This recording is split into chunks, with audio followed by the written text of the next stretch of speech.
obserbasyon ng ilan, umuunti na ang mga kabataang nagkaka-interes sa pagsasaka. Pero isang grupo ng estudyante ang gustong mag-ambag through science kaya nag-develop ng drone na kayang mag-monitor ng mga peste at mag-spray ng pesticide. Tara, check natin ang prototype nila that may change the game.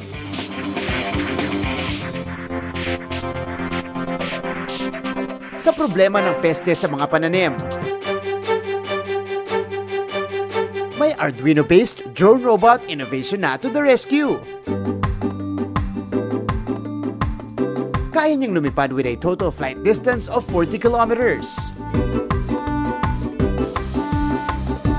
Equipped with computer vision na kayang makadetect ng mga pesteng kung tawagin ay golden apple snail o apple snail.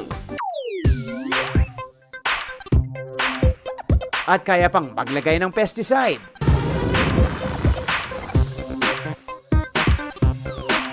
Yan ang Snailminator, your pest monitoring, detection, and pesticide application robot in one.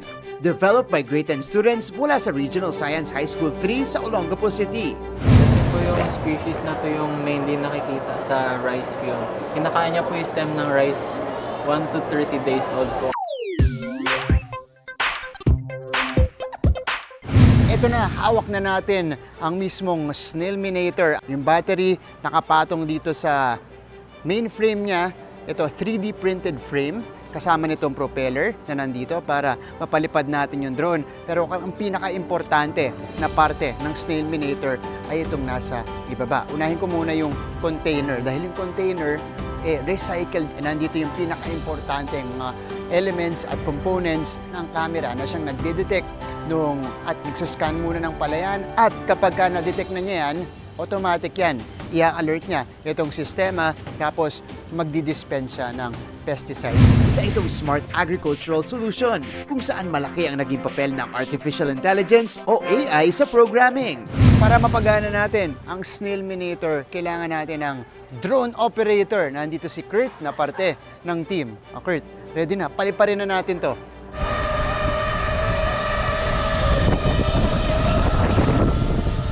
Sa ngayon ay nakakapagsagawa na ng inter-testing ang proyekto na itinanghal na kampyon sa 6 Olongapo City Robotics Cup nitong April 20 to 24.